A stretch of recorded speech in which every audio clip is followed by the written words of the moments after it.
Assalamualaikum Ustaz. Waalaikumsalam warahmatullah. Kaifa halukum Ustaz?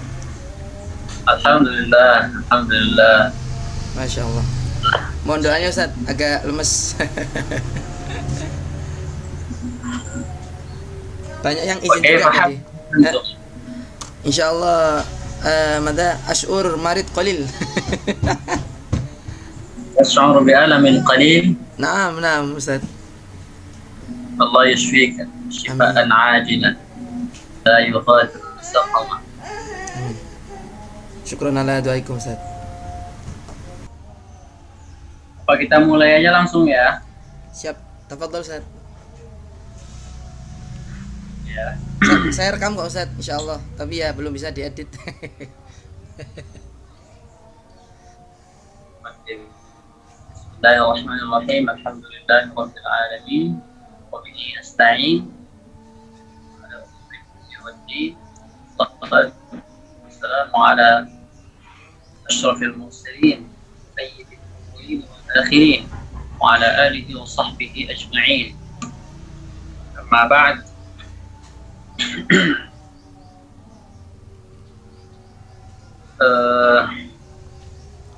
Alhamdulillah, bersyukur hadirat Allah Subhanahu wa taala. Diberi kesempatan, diberi waktu bang untuk belajar kembali, melanjutkan kembali kajian kita, kajian ilmu tajwid, tajwidul musawwar, tajwid yang disusun oleh Dr. Aiman Rusdi Suwaid hafizahullah taala wa aksara min amsalihi fi hadhihi ummah. Mudah-mudahan setiap kebaikan yang kita dapatkan di beliau ini, setiap kebaikan itu Allah lipat gandakan kepada Allah, berikan kepada beliau dan kepada orang tua beliau dan juga kepada para guru beliau, insyaallah. Sebelum kita memulai pelajaran, kita kembali untuk meluruskan niat kita belajar mata-mata untuk ridha Allah Subhanahu wa taala, bukan untuk apa-apa, bukan untuk duniawi, bukan untuk jabatan atau apapun yang semisal dengan ya, hal-hal duniawi. Kita belajar ini bagaimana supaya Allah meridhoi kita, Allah merahmati kita dengan amal yang kelihatannya sederhana. Mudah-mudahan Allah menjadikan amal ini sesuatu yang besar. Pada pertemuan yang lalu, hari Sabtu yang lalu, hari Sabtu yang lalu, kita sudah masuk ke pembahasan sifatul huruf al-arabiyyah. Kita di sana membahas ada berapa sifat huruf, kemudian ada sifatul huruf, sifat yang memiliki lawan, ada yang sifat yang tidak memiliki lawan. 5 sifat yang memiliki lawan dan 7 yang tidak memiliki lawan. Dan kita kemarin sudah membahas dari awal sifat yang pertama itu yaitu hamas. Hamas lawannya jahar. Hamas dan jahar ini ditinjau melalui huruf dari segi jalan atau tertahannya nafas. Kemudian kita juga hamas dan jahar ini ditinjau melalui segi berjalan atau tertahannya nafas. Kalau misalnya saat pengucapan huruf itu nafas masih berjalan, berjalan secara banyak ya, nafas berjalan banyak, maka huruf itu sifatnya hamas. Kalau misalnya pada saat pengucapan huruf itu nafas tertahan, tidak ada nafas yang berjalan, maka huruf itu sudah dipastikan adalah bersifat jahar. Kemudian setelah itu kita juga membahas sifat asyiddah wal-rakhawah wa ma bainahuma wa hiya al-bainiyah. Sifat syiddah dan rakhawah, kemudian antara syiddah dan rakhawah yaitu bainiyah.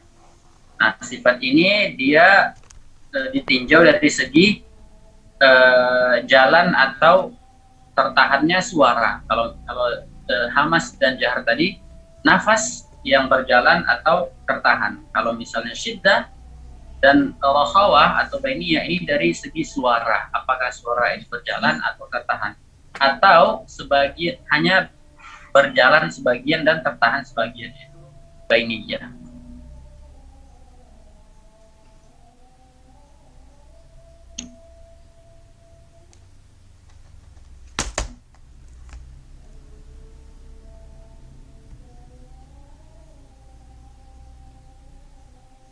Kemudian kita juga sudah melihat perbandingan antara huruf yang memiliki sifat syiddah, kemudian rakhawah, kemudian bainiyah.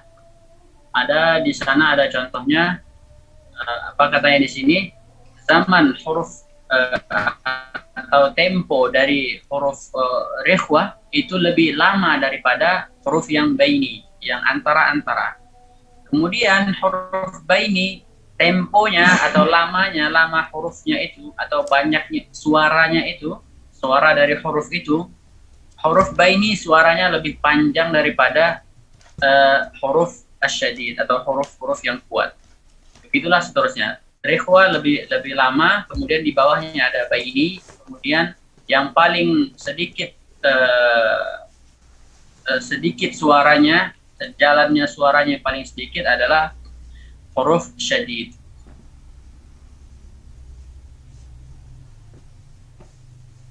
Untuk latihan mengucapkan huruf syiddah, rakhawah dan bainiyah, di sini kita diberikan satu surah yang insya Allah ini bisa melatih sifat-sifat ini, yaitu suratul syarh. Di sini ada yang diberi warna merah. Nah, yang diberi warna merah inilah huruf rikhwah. Kemudian ada yang diberi warna ungu. Nah, warna ungu inilah yang bersifat bainiyah. Kemudian ada yang berwarna hijau, itulah yang bersifat syiddah.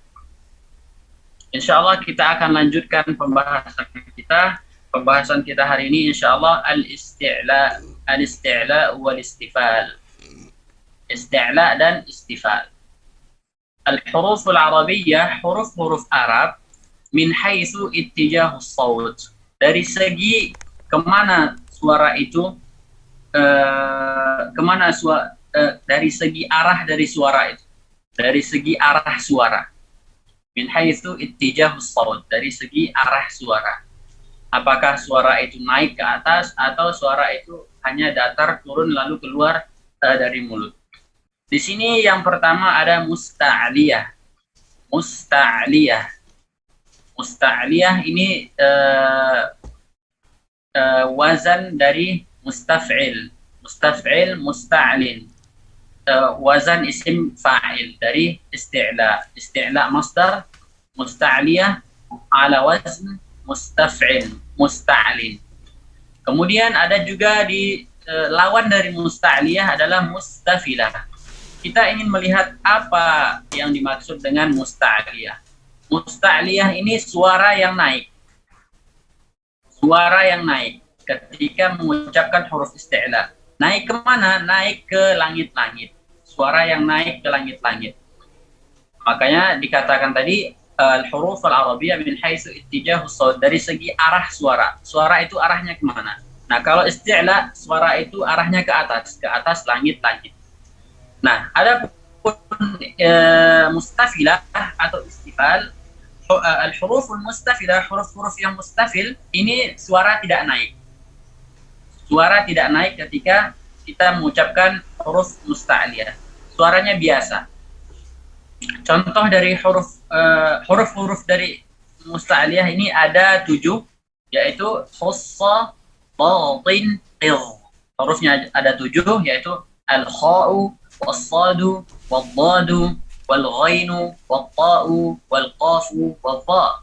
Nah, adapun istifal itu selain daripada huruf-huruf isti'la.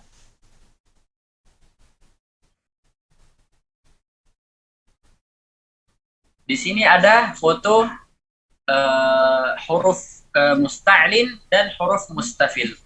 Huruf musta'lin kita ambil contoh huruf qaf. Huruf qaf saat kita mengucapkan o, o, itu suara naik ke langit-langit. Ada tanda panah di tengah-tengah lidah itu diberikan tanda panah ke atas. Jadi pada saat kita mengucapkan qaf, o, itu suara naik memantul ke atas. Suara itu terpantulkan ke atas langit-langit. Tapi kalau misalnya al-kaf, pada saat kita mengatakan ka, itu suara langsung turun ke bawah. Di sini dikatakan tasa'udu sawti biharfin musta'lin. Suara naik ketika pengucapan huruf isti'la. Kemudian di gambar sebelah kiri inhidaru saut, suara menurun biharfin musta'lin, dengan huruf musta'lin. Bicara tentang isti'la dan istifal, kita tidak akan terlepas dari sifat at-tafkhim dan juga at-tarqib. Sekarang kita ingin membahas tentang at-tafkhim. Apa makna tafkhim lughatan? At-tafkhim lughatan at-ta'zim. At-ta'zim artinya besar, agung. Nah, secara istilah itu simanun ya'tari al-harf. Siman ini artinya apa ya? Kalau misalnya dikatakan rajulun samin, itu artinya seorang laki-laki yang gemuk. Siman, samin artinya gemuk atau besar. Nah, jadi tafkhim ini secara istilah adalah sesuatu yang besar, yang ya'taril harfa, yang mengenai huruf. Sesuatu yang besar yang menimpa sebuah huruf. Jadi huruf itu bisa dikatakan dia besar. Kalau misalnya seandainya kita katakan itu terasa di dalam mulut itu seperti ada yang besar gitu, ada sesuatu yang besar di dalam mulut kita. Fayamtali'ul famu bisadarah. Nah, ketika kita mengucapkannya itu, ketika suatu huruf itu besar, maka di dalam mulut ini seperti ada gema. Kayak suara itu kayak enggak, apa ya, kalau seandainya kita lagi ngomong di dalam gua misalnya, itu kan berarti otomatis suara itu menggema, kayak suara itu hanya di dalam itu saja, memantul gitu. Jadi pada saat kita mengatakan mengucapkan huruf isti'la, suara itu memantul karena dia ke atas, suara yang tadi naik ke atas, tidak langsung keluar ke mulut. Fayamtali'ul famu bisadar, maka mulut ini terisi dengan gema. Wa dzalika litadayyuqil halq. Nah, ini sebabnya apa? Sebabnya bisa huruf itu besar, kemudian ada gemanya di dalam mulut. Itu sebabnya apa? Sebabnya tadayyuqil halq. Itu sebabnya karena tenggorokan itu menyempit. Wa tasa'udu sautil harfi ila qubbatil hanak. Dan naiknya suara huruf ke atas langit-langit. Ini bisa kita perhatikan, ada contoh dari huruf mufakham. Ini misal dari huruf qaf. Lihat ini bagaimana suara itu memantul dari lidah itu, kemudian ada anak panah ke atas, kemudian dari langit-langit ada yang sesuatu yang memantul seperti huruf M. Ini menandakan suara itu memantul. Bagaimana kita berbicara di dalam di dalam sebuah ruangan, kemudian suara itu menggema, itu suara itu bisa menggema karena dia saling memantul, dan suara itu tidak keluar, tidak ada jalan keluar. Itulah yang menyebabkan dia memantul. Kemudian apa kata ulama di sini? Wa huwa mustahaqqul isti'la. Apa dari mustahak ini maksudnya apa? Mustahak ini hasil dari isti'la. Hasil dari isti'la. Hasil dari huruf isti'la. Kalau misalnya isti'la tadi mengangkat suara itu naik ke atas, maka ketika suara itu naik ke atas, hasilnya apa? Hasilnya tafkhim. Itulah yang dimaksudkan mustahakul isti'la. Nah, adapun tarqiq. Tarqiq ini adalah kebalikan dari tafkhim. Apa ininya? Ta'rifnya wa huwa nuhulun ya'tari al-harfa fayamtali'u al-famu bi sadah.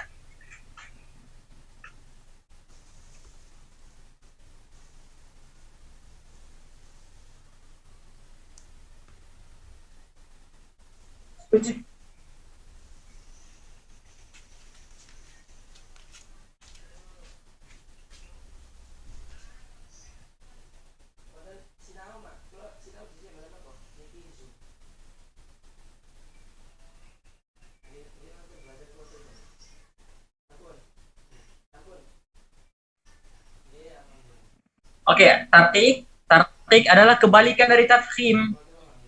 Yaitu apa pengertian tarqiq di sini? Tarqiq itu kalau misalnya kita artikan bahasa Indonesia biasanya dikatakan tipis. Nah, di sini ta'rifnya nuhul. Nuhulun ya'taril harf. Itu sesuatu yang kecil yang menimpa huruf. Fala yamtari'ul famu bisadah. Tidak ada gemanya. Gemanya tidak ada. Wa dzalika li'adami tadayyuqi al-halq. Nah, itu disebabkan karena tenggorokan tidak menyempit. Wa adami tasa'udi sautil harfi ila kubatil hanak. Nah, ketika mengucapkan huruf isti'la, suara itu tidak naik ke atas, tapi turun ke bawah langsung keluar dari mulut. Wa huwa mustahaqqul istifal. Nah, ini tarqiq ini dihasilkan dari huruf istifal. Huruf istifal itu suara menurun. Nah, suara yang menurun ini menghasilkan tarqiq. Itu yang dimaksud dengan mustahaqqul istifal. Mustahaqqul istifal maksudnya adalah hasil dari istifal atau natijah. Natijah atau biasanya mereka mengatakan, para ulama itu mengatakan ma yatarattabu alaihi al-harf. Secara simpelnya tarqiq itu adalah hasil dari istifal itu sendiri. Ketika mengucapkan huruf istifal, suara itu tidak naik ke atas tapi hanya datar turun langsung keluar dari mulut, maka dari itu muncullah tarqiq.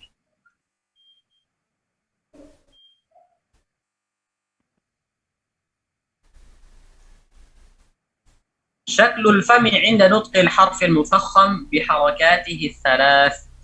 Ini bentuk dari bentuk mulut ketika mengucapkan huruf al-mufakham, ketika mengucapkan huruf tafkhim pada saat maftuh, kemudian matmum, kemudian al-maksur. Pada saat mengucapkan huruf maftuh, posisi lidah seperti ini. O, o, o, o, o, ada taqa'ur. Taqa'ur, ada lengkungan di tengah-tengah lidah. Kemudian pada saat matmum itu pangkal lidah terangkat seperti pada saat kita mengatakan u, pangkal lidah terangkat. Kemudian pada saat maksur ti itu tengah lidah terangkat. Nah, setelah kita berbicara tentang tafkhim dan tarqiq, para ulama melihat bahwa tafkhim ini memiliki tingkatan. Tafkhim memiliki tingkatan, tidak pada satu level. Tafkhim punya level yang berbeda-beda. Ada yang di sini ulama terbagi menjadi dua mazhab. Al-mazhabul awal, mazhab yang pertama, li Abi al-Asbagh Abdul Aziz ibn Ali as-Sumati al-Ishbili al-ma'ruf ibn al-Tahan. Nah, di sini menurut Ibnu al-Tahan, maratibul isti'la, maratibut tafkhim, menurut beliau ada maratib tertentu. Kemudian yang mazhab ats-tsani di sini ada Imam Ibnul Jazari. Nah, Imam Ibnul Jazari punya mazhab juga tentang maratib at-tafkhim. Insyaallah kita akan melihat apa perbedaan maratib at-tafkhim antara dua mazhab ini. Yang pertama mazhab Ibnu At-Tahan, kemudian ada yang kedua mazhab Imam Ibnul Jazari. Imam Ibnu At-Tahan wafat tahun 561, Imam Jazari wafat tahun 833 Hijriyah. Nah, mazhabul awal Imam Ibnu At-Tahan. Di sini Imam Ibnu At-Tahan membagi maratibut tafkhim menjadi empat maratib. Yang pertama itu al-maftuh. Al-maftuh. Maratib yang paling tafkhim, yang paling tebal, huruf yang paling tebal itu adalah huruf yang maftuh. Contohnya qala, qad, atau khalidin, dan seterusnya. Atau sad, atau ghaib, dan yang semisalnya. Kemudian yang kedua, martabah yang kedua atau tingkatan yang kedua itu di bawah maftuh adalah al-madmum, seperti yaqulu. Kemudian yang ketiga ada al-maksur. Jadi al-maksur yang paling bawah, yang tafkhimnya, yang paling kurang tafkhimnya adalah pada saat maksur, seperti qila. Kemudian kalau huruf yang mufakham ketika sakin, maka itu tergantung dengan harakat sebelumnya. Kalau misalnya sebelumnya itu maftuh, maka dia masuk ke mengikuti harakat maftuh. Kemudian kalau misalnya sebelumnya dhammah, maka mengikuti harakat yang dhammah. Kalau sebelum huruf tafkhim itu maksur, maka dia mengikuti huruf yang sebelumnya yaitu maksur. Contohnya di sini yaqta'un, suqna, shiqwatuna, seperti itu. Nah, di sini kita beralih ke mazhab yang kedua, yaitu mazhab al-Imam Ibn al-Jazari rahimahullah ta'ala. Beliau membagi maratib tafkhim ini ada lima maratib. Yang pertama maftuh ba'dahu alif. Kalau yang pertama tadi, mazhab yang pertama maftuh, hanya maftuh saja, baik itu setelahnya alif atau setelahnya tidak ada alif. Kalau di sini Imam Ibnul Jazari yang maftuh dibagi menjadi dua. Maftuh yang setelahnya alif, kemudian yang maftuh yang tidak ada setelahnya alif. Yang ada setelahnya alif contohnya qala. Kalau misalnya yang tidak ada setelahnya alif contohnya qad. Kemudian yang ketiga adalah al-madmum, yaitu yaqul. Nah, kemudian yang keempat as-sakin.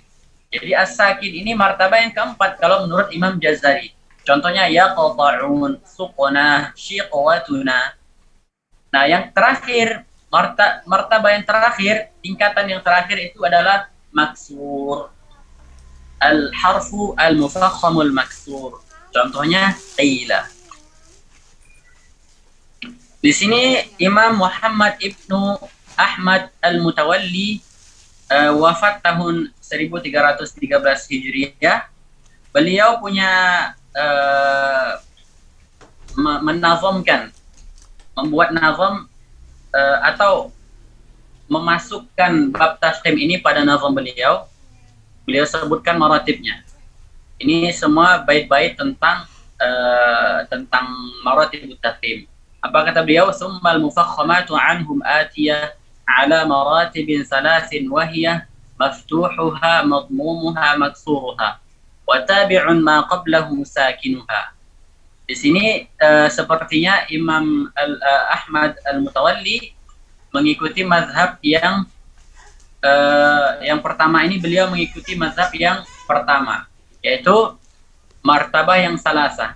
Ada tiga maratib. Yang pertama itu maftuhuha madmumuha maksuruha wa tabi'un ma qablahu sakinuha. Sedangkan yang sakin tabi'un ma qablahu, mengikut yang sebelumnya. Fama ata min qablihi min harakah fafridhu mushkalan bitilkal harakah. Nah, di sini katanya kalau misalnya huruf isti'la yang atau huruf yang mufakham yang sakin itu kalau sebelumnya itu datang misalnya fathah, maka tebalkan. Kalau misalnya dhammah, maka kurangi tebalnya. Kalau misalnya kasrah, kurangi lebih dikurangi tebalnya. Waqila, dan juga beliau di sini menyebutkan lagi pendapat yang kedua, bal maftuhuha ma'al alif. Maftuh ma'al alif. Nah, setelah itu al-maftuh min duni alif. Kemudian madmumuha, kemudian sakinuha, maksuruha, fahadhihi khamsun ataka dzikruha. Nah, di sini Imam Al-Ahmad Al-Mutawalli menyebutkan fahya wa in takun bi adna manzilah, meskipun martabah yang paling rendah, fakhimatun qat'an minal mustafilah. Fala yuqalu innaha raqiqah, kadhiddiha tilka hiyal haqiqah. Misalnya, pada saat kita melafalkan huruf qi misalnya, atau ghi atau khi, itu kan kita melafalkan huruf isti'la, huruf yang mufakham. Maka kita tidak bisa mengatakan itu huruf mustafil. Kita tetap mengatakan itu dia tidak bisa kita katakan itu tarqib. Meskipun sepertinya yang zahir kita dengar kayak khi atau ghi atau qi atau dhi, itu tidak bisa kita katakan tarqib. Tetap dikatakan tafkhim. Tapi dalam level yang berbeda, level yang lebih rendah. Di sini dibuat seperti tabel ya, apa ya. Di sini ada huruf musta'liyah, ustabaghin qidh, mufakhamatun daimah, kemudian mustafilah, baqiyatul huruf. Ada yang di antara huruf mustafil ini ada yang terkadang dia ditebalkan, ditafkhimkan, dan ada yang memang setiap saat dia itu tarqiq. Yang terkadang tafkhim, terkadang tarqiq, ini ada 3 huruf, ada alif, ada lam, ada ra. Alif ini mengikut yang sebelumnya, karena alif ini sakin, huruf alif ini sakin, dan sebelumnya itu maftuh. Tidak pernah sebelum huruf alif ini, sebelum huruf alif ini kasrah atau dhammah. Pasti sebelum huruf alif ini maftuh. Nah, kalau misalnya huruf yang maftuh ini huruf isti'la, maka alif ini juga ikut tebal mengikuti huruf isti'la. Kalau misalnya sebelum huruf alif ini hurufnya istifal, maka dia ikut istifal. Kalau misalnya huruf sebelum alif qaf, maka alifnya juga qaf. Qaf, maka alifnya tebal. Q. Kalau misalnya sebelum alif ini kaf, maka alifnya juga ikut tipis. Ka, karena kaf huruf yang mustafil. Kemudian lam ini ditebalkan ketika lafzul jalalah. Kemudian ra juga ditebalkan ketika dia maftuh, kemudian madmum, atau ra yang sakin sebelumnya ada huruf fathah. Nah, di sini beliau menjelaskan hukmul alif. Takunul alifu tabi'atan li harfil ladzi qablaha min haitsu at-tafkhim wa at-tarqiq. Alif mengikuti yang sebelumnya dari segi tafkhim ataupun tarqiq. Fatufakhamu ba'dal mufakham. Ditebalkan ketika ia terletak di setelah huruf yang mufakham. Contohnya apa? Khalidin wal qaimin wal dhallin minallah yura'un. Wa turaqqaqul alifu ba'dal muraqqaq. Contohnya apa? Bismillah, iyyaka, minas sama, annas, dan seterusnya. Nah, di sini ada bentuk lidah, bentuk mulut ketika mengucapkan alif. Yang pertama ada alif yang mufakhamah, kemudian ada alif yang muraqqaqah. Ketika alif yang muraqqaqah, maka posisi lidah itu santai. A, ba, ka, ha, ha, ja, posisi lidah santai. Adapun ketika mengucapkan huruf yang mufakhamah, ada taqa'ur li wasatil lisan. Di tengah-tengah lidah ada lengkungan. Kemudian tenggorokan, ada penyempitan di tenggorokan. Contohnya o, o, o, ho, o, fo, fo, o, dan seterusnya.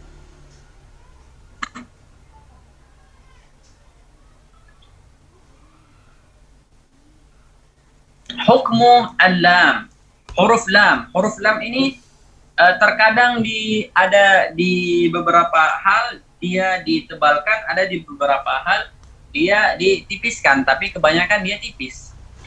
Nah, di sini apa kata beliau, kata Syekh Aiman, tufakhimul arabul lama bi ijma'in min lafzi al-jalalah. Nah, orang Arab sepakat pada saat lafzul jalalah ini ditebalkan, dibaca tafkhim, lafzul jalalah.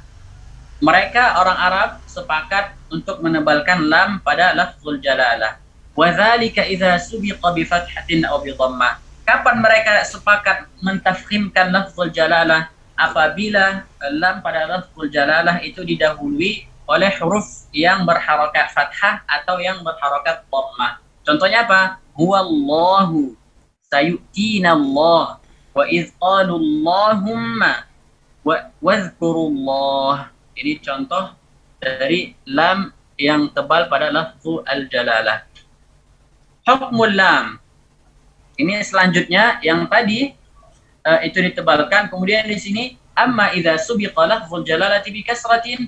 Nah, ketika lafzul jalalah didahului dengan huruf yang berharakat kasrah, fatabqal lamu ala asliha min at-tarqiq.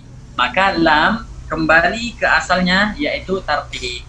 Contohnya apa? Bismillah, afillahi syakkun, qulillahumma.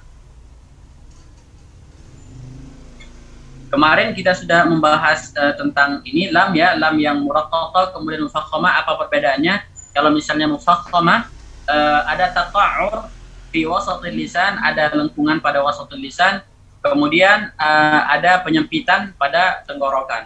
Adapun yang lam yang muraqqaqah itu tidak ada penyempitan pada pangkal lidah, tidak ada penyempitan pada tenggorokan, kemudian juga tidak ada lengkungan pada tengah-tengah lidah. Oke, sampai di sini kayaknya kita akan sudahi pelajaran kita hari ini. Sebentar lagi kita bakal keluar dari Zoom, kemudian masuk lagi ya. Siap, Ustaz. Karena udah 40 menit kita bakal keluar. Oke, insya Allah pelajaran kita hari ini sampai pada huruf tafkhim ya, pada sifat tafkhim dan tarqiq. Kalau misalnya ada yang pengen ditanyakan, silahkan. Kalau misalnya ada yang dari yang kita bahas tadi ada yang kurang dimengerti, silahkan. Saya ada 2 pertanyaan, Ustaz. Ya, tafadhol. Untuk yang pertama perihal tentang sifat tafkhim dan sifat tarqiq. Kan ini awalnya pembahasan tentang sifat dzatiyah, Ustaz ya. Apakah sifat tafkhim dan sifat tarqiq itu bisa dibilang sebagai dzatiyah atau dia adalah aradiyah begitu? Karena kalau kita lihat dari list awal pembahasan perihal tentang sifat dzatiyah yang tidak ada lawan itu kan tidak tertulis di situ tafkhim dan tarqiq, sehingga saya punya kebingungan di situ. Apakah tafkhim dan tarqiq ini masuk ke dzatiyah atau bisa dibilang anaknya isti'ala dan istifal, atau dia menyendiri menjadi sifat aradiyah? Untuk yang kedua saya sampaikan sekalian, nggak apa-apa Ustaz ya? Ya, nggak apa. Pengalaman kita setoran dengan guru kita, khususnya guru-guru yang dari Arab itu, dari 1, 2, 3 orang yang saya alami, Ustaz, itu penekanan di pembenaran huruf-huruf isti'la dan istifal itu kok cukup kenceng banget, Ustaz. Terlalu keras gitu ya? Kesannya bahwa kurang tebal. Itu gitu. Apakah memang hal itu menjadi penting sekali, khususnya penerapan dua sifat ini. Tentunya ada sifat yang lain, tapi kok saya lihat saya dengan Saifulan loh, lumayan ya, lumayan gitu Ustaz. Demikian Ustaz pertanyaan saya. Jazakumullah khair Ustaz.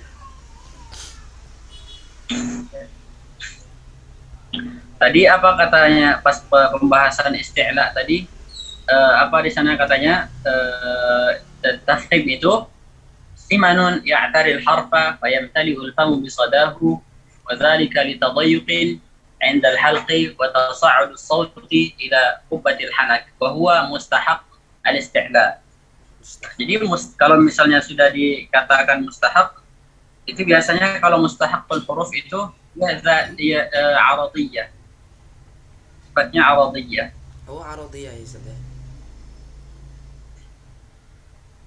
Tapi kalau misalnya pada huruf isti'la, saya kurang yakin apakah dia itu sifatnya zatiyah kalau pada saat isti'la. Tapi kalau misalnya pada saat ar-ra itu aradiyah. Aradiyah. Pada saat lam dia itu aradiyah. Pada saat lam itu aradiyah. Mungkin saya bakal cari referensi lagi tentang ini, tentang taslim ini, apakah dia itu zatiyah atau aradiyah. Tapi kalau misalnya tafkhim pada ra dan tafkhim pada lam, itu dia itu sifatnya aradiyah. Kemudian tentang ini ya, kalau misalnya kita lagi talaki, kemudian kok sepertinya yang memang benar-benar diperhatikan itu pada saat tafkhimnya gitu ya. Iya, yang saya alami Ustaz ya. Entah karena saya sendiri yang paling banyak salahnya. Nggak bisa dilewatin kalau misalnya seandainya tafkhimnya kurang gitu kan, kayak Bismillahirrahmanirrahim gitu ya. Iya Ustaz. Tergantung dari ini juga standarnya guru itu gimana standarnya. Tapi yang pasti serendah-rendah standarnya itu bisa kita bedakan mana yang tafkhim, mana yang tarqiq gitu. Kalau misalnya pada saat shad atau ta itu bisa kita bedakan. Ini tafkhim atau tarqiq.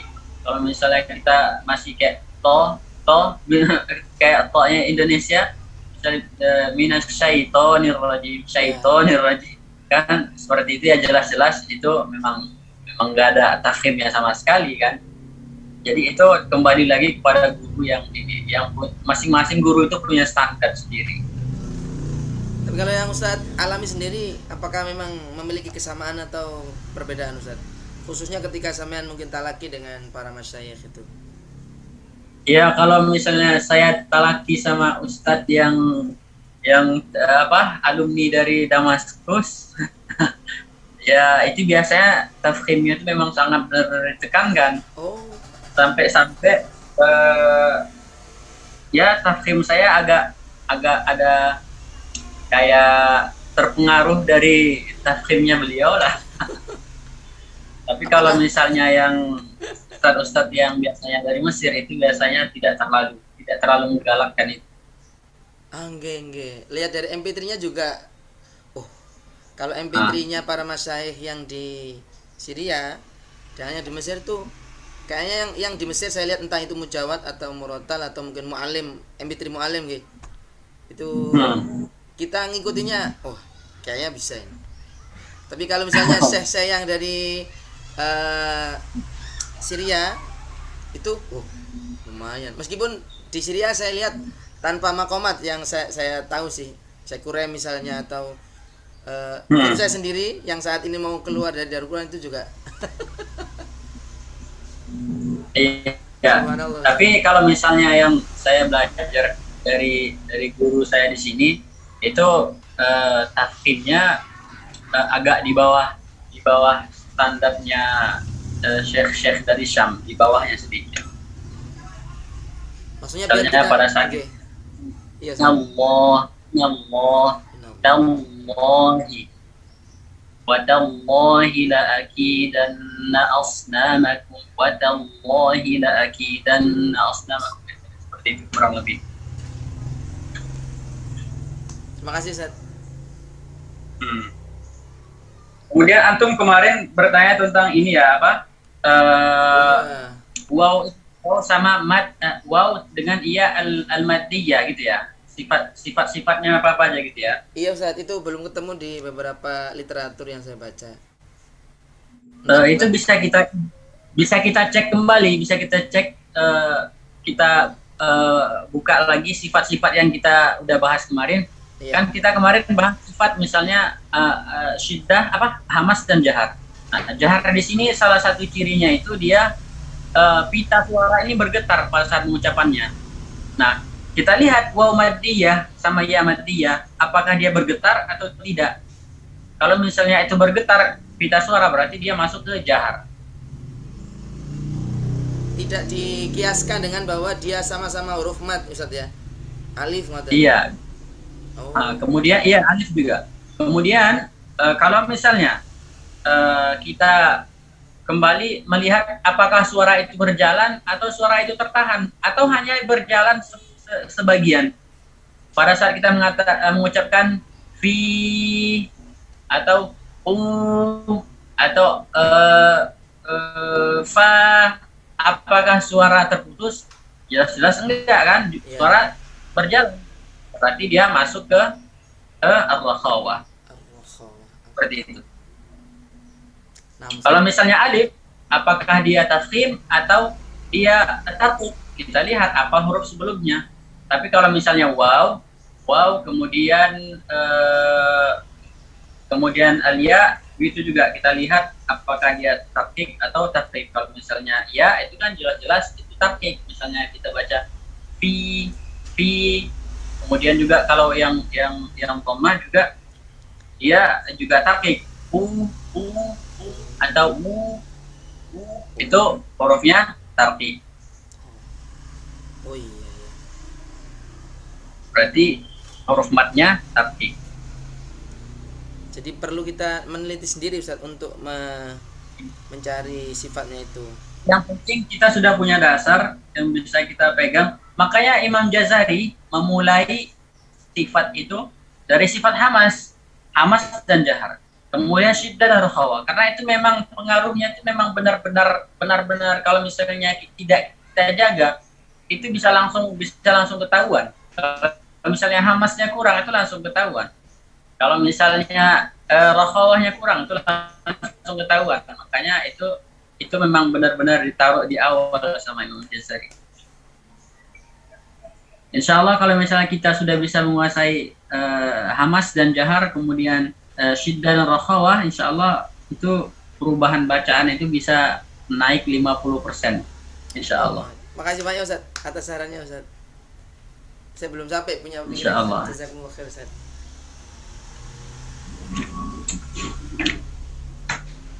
Kalau misalnya antum pengen cari referensi lain ya silahkan untuk membawa wawasan. Kalau misalnya ada yang misalnya yang saya sampaikan ini agak kayak kurang pas gitu, bisa kita diskusikan lagi di minggu depan.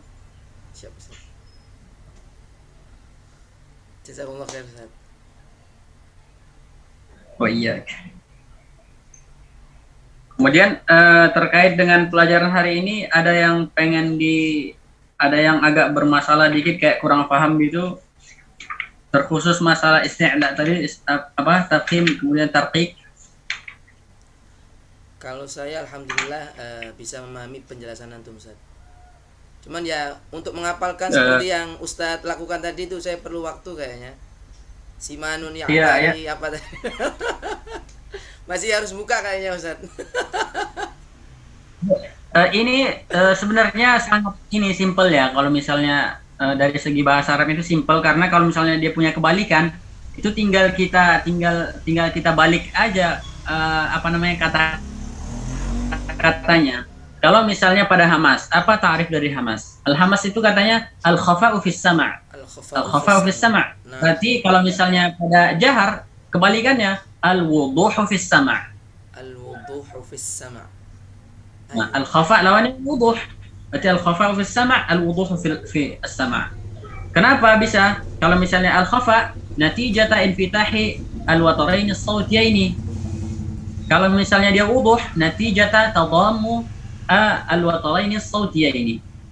Pokoknya itu hanya kebalikan. Itu insyaallah mudah. Kemudian juga pada saat syiddah dan rakhawa. Kalau misalnya rakhawa jarayanus sauti jarayanut tammu lis-sauti. جريان التام للصوت عند النطق بالحرف الرخوة. Kemudian kalau misalnya dia yang syiddah inhibasu jarayan الصوت عند النطق بها. Kemudian kalau misalnya bainiyah jarayanun juz'iyyun lil harfi 'inda nutqi bil harfil bainiyah. Seperti itu. Insyaallah gampang, masyaallah. Yang penting itu kita kalau misalnya hamas kita harus tahu hurufnya. Hamas hurufnya ada 10 misalnya. Sakata fahassahu syakhsun. Sakata fahassahu syakhsun. Berapa huruf? Kemudian selebihnya itu berarti otomatis jahar. Kalau misalnya syiddah ada huruf ajid, tatin, bakat. Kemudian baina syiddah wal rakhawah lin Umar. Setelah itu sisanya udah itu rakhawah. Kemudian isti'la khussa dhaghtin khussadah tinqiz ini isti'la berarti istifal sisanya. Insyaallah gampang insyaallah. Nah, Ustazah Ayung ada yang mau ditanyakan? Silahkan. Ustaz Ayu. Silahkan Ustazah Ayung.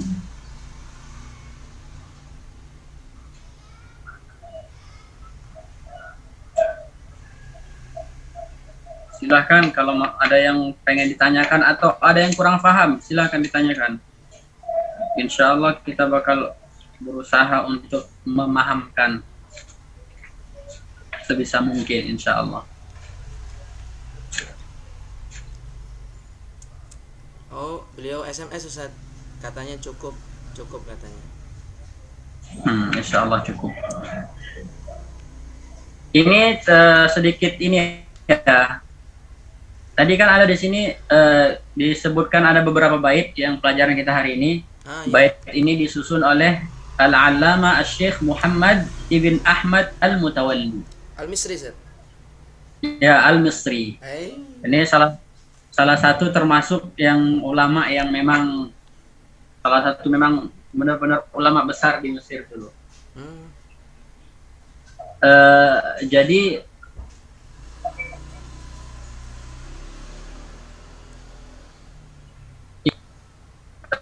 itu kalau nggak salah namanya Khatib Asy-Sya'ar namanya Asy-Sya'ar. Kalau nggak salah Syekh Asy-Sya'ar ini suami dari anaknya atau suami dari istrinya. Pokoknya ada hubungan keluarga. Jadi ada Syekh Mesir namanya Syekh Ali Ad-Dabba' namanya, Syekh Ali Ad-Dabba'. Nah, pada saat Syekh Ali Ad-Dabba', pada saat Syekh Ahmad Mutawalli ini udah menjadi ulama besar, otomatis udah kayak jabatannya udah tinggi ya, benar-benar seorang udah jadi kayak pangkatnya itu menjadi udah pangkat imam gitu. Nah, jadi Syekh Ali Ad-Dabba' pada saat itu masih kecil, kemudian baca Quran atau ngaji sama Syekh Ahmad Al-Mutawalli. Syekh Ahmad Al-Mutawalli ini beliau tidak bisa melihat, tidak tahu apakah itu bawaan dari lahir atau pada saat udah tua, tapi yang pasti beliau tidak bisa melihat. Tapi karangan-karangan beliau, kata Syekh Aiman yang punya kitab yang sedang kita bahas ini, apa kata beliau? Syekh Ahmad Al-Mutawalli, Al-Imam Al-Mutawalli punya muallafat yang orang yang bisa melihat itu sampai kesulitan untuk memahami karangan-karangan beliau. Beliau yang tidak bisa melihat membuat karangan, membuat kitab, tapi orang yang bisa melihat orang yang matanya bagus itu merasa kewalahan dalam pemaham kitab-kitab beliau. Ini Syekh Ahmad Al-Mutawalli. Nah, jadi Syekh Ahmad Ad-Dabba ketika waktu kecil ngaji sama Syekh Ahmad Al-Mutawalli. Nah, karena pada saat itu kayak nggak cocok mustawa atau level Syekh Ad-Dabba yang masih kecil ini ngaji sama seorang imam yang besar, levelnya nggak cocok gitu, nggak nyambung nanti, karena kan kalau mau ngaji sama ulama besar itu memang kita harus punya dasar yang kuat gitu kan. Jadi Syekh Ahmad Mutawalli bilang sama iparnya, kita anggap aja iparnya nih, Syekh Asy-Sya'ar, alim hadzal ghulam al-Qur'an gitu. Kata Syekh Ahmad Al-Mutawalli, ini tolong ajarin anak ini Al-Qur'an gitu. Anak ini tolong ajarin Al-Qur'an. Wa hawwil maktabati ba'da wafati lahu, katanya. Saya punya perpustakaan. Kalau misalnya saya sudah wafat, berikan semua perpustakaan ini sama anak ini. Padahal ini anak masih kecil, baru belajar ngaji. Syekh Ahmad Mutawalli nggak bisa ngelihat, bisa dibilang buta. Tapi berani beliau bikin wasiat sama iparnya, ini anak kalau misalnya aku udah wafat, ini perpustakaanku kasihkan ke dia. Kasihkan ke anak ini. Ajarin anak ini Al-Qur'an, kalau aku udah wafat, kasihkan maktabahku ke tangan anak ini. Jadi belajarlah Syekh Ad-Dabba, belajar sama Syekh Khatib Asy-Sya'ar. Belajar, kemudian belajar qiraat, sampai belajar qiraat Asyrah, Sughra, Al-Kubra, kemudian matan-matannya semua. Setelah beliau dewasa, diberikanlah maktabahnya ini. Jadi kalau misalnya dipikir-pikir, dari mana Syekh Ahmad Mutawalli tahu kalau misalnya Syekh Ad-Dabba ini ketika sudah besar jadi imam juga, seperti Syekh Ahmad Al-Mutawalli, kayak sekarang ini Syekh Ad-Dabba ini banyak punya karangan, tapi beliau sudah meninggal. Syekh Ahmad Ad-Dabba, Syekh Muhammad Ali Ad-Dabba ini sudah meninggal pada tahun 1961, sudah wafat. Beliau ini ada yang mengatakan beliau inilah imam yang terakhir, imam yang muktabar, imam terakhir yang muktabar ini adalah Imam Ad-Dabba. Jadi salah satu dari karamahnya Syekh Ahmad Al-Mutawalli ini adalah seakan-akan beliau sudah tahu masa depan gitu, sudah bisa melihat bakat ini anak gitu, padahal beliau sendiri tidak bisa melihat. Kata ulama, atau ada hadis yang mengatakan ketika Allah sudah mencintai seseorang itu, maka Allah itu menjadi mata yang digunakannya untuk melihat. Jadi kalau misalnya orang udah melihat dengan cahaya Allah, berarti itu tidak ada hijab yang menghalangi. Ini Syekh Ahmad Al-Mutawalli. Mudah-mudahan kita bisa dapat keberkahan beliau. Sanadnya nyambung. Sanad Syekh Aiman ini ke Syekh Ahmad Al-Mutawalli nyambung. Oh gitu, Ustaz. Ad-Dabba, Syekh Ali. Sanadnya nyambung.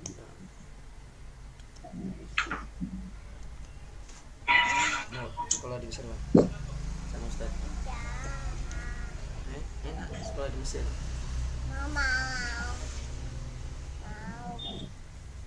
Oke, kalau misalnya tidak ada lagi, kita bakal tutup aja. Siap, Ustaz. Kita tutup kajian hari ini dengan mengucapkan alhamdulillah.